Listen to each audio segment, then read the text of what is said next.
একাদশী হোক বা শিবরাত্রি, যে কোনো উপবাসের দিন বাড়ির সকলের মন জয় করতে গাজরের এই রেসিপিটি একবার অবশ্যই তৈরি করে দেখুন। আশা করছি সকলের ভালো লাগবে।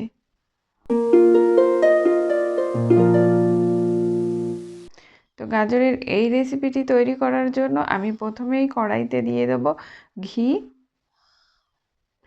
আমি এখানে 2 চামচ ঘি দিলাম।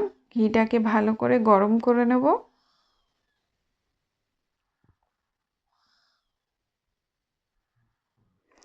ঘি আমার ভালো করে গরম হয়ে গেলে তাতে আমি দিয়ে দেবো 4 থেকে 5টা এলাচ ফোড়ন। এবার এলাচটা ভালো করে ফুটে উঠলে তাতে আমি দিয়ে দেব গ্রেট করে কেটে রাখা গাজরগুলো। গাজরগুলো দিয়ে ভালো করে ভাজা ভাজা করে নেব যতক্ষণ না এর কাঁচা গন্ধটা চলে যাচ্ছে আর ঘিয়ের সঙ্গে গাজরের একটা সুগন্ধ তৈরি হচ্ছে।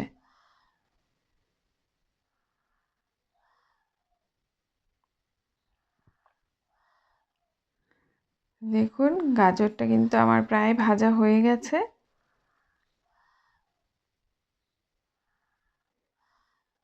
এই দেখুন গাজরটাকে আমি নামিয়ে নিচ্ছি এবার।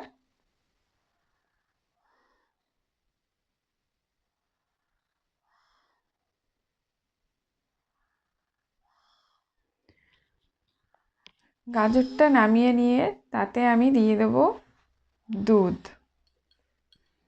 এখানে আমি 1 লিটার গরুর দুধ ব্যবহার করছি। দুধটাকে এবার ভালো করে ফুটিয়ে নিতে হবে।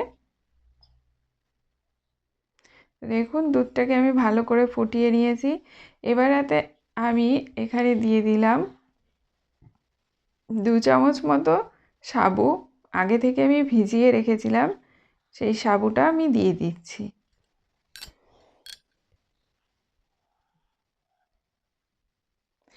আর দিয়ে দিচ্ছি ভেজে রাখা গাজরগুলো।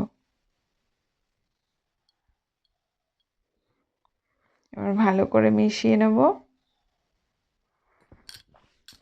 মিশিয়ে নিয়ে আমি গাজর আর সাবুটাকে সিদ্ধ হওয়ার জন্য ফুটিয়ে নেব কিছুক্ষণ।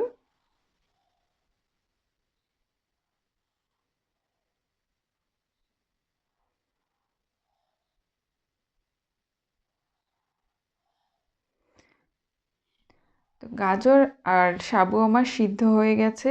এবার আমি এখানে দিয়ে দিচ্ছি বাতাসা। আমি এখানে মিষ্টির জন্য বাতাসাটা ব্যবহার করছি।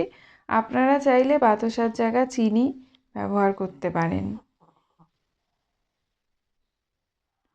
দেখুন এটা আমার সুন্দর ফুটে গেছে। সাইডে জমে যাওয়া দুধগুলো আমি এভাবে চামচের সাহায্যে তুলে তুলে এর মধ্যে দিয়ে দেব। এটা তাহলে কিন্তু খেতে আরও বেশি সুস্বাদু হবে। দেখুন এভাবে তুলে তুলে দিয়ে দিতে হবে। উপবাসের দিন আমরা কি খাবো না খাবো আমরা সেটা বুঝে উঠতে পারি না। তো সেই ক্ষেত্রে এই রেসিপিটি একবার অবশ্যই ট্রাই করে দেখুন। আশা করছি আপনাদের সকলের ভালো লাগবে।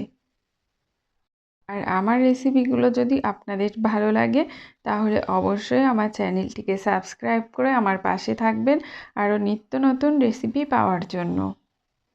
আর যে সকল বন্ধুরা আমার চ্যানেলটিকে সাবস্ক্রাইব করে আমার পাশে আছেন তাদের অসংখ্য ধন্যবাদ।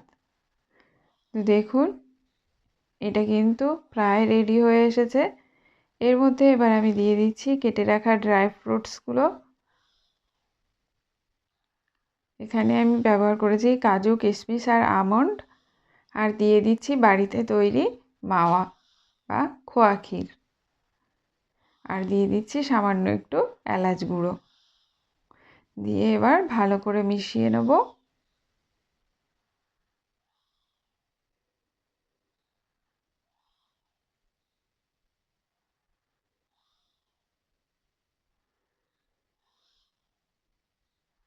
এই দেখুন বন্ধুরা এটা এরকম ঘনত্বেরই রাখতে হবে, কারণ এটা ঠান্ডা হলে আর একটু ঘন হয়ে যাবে।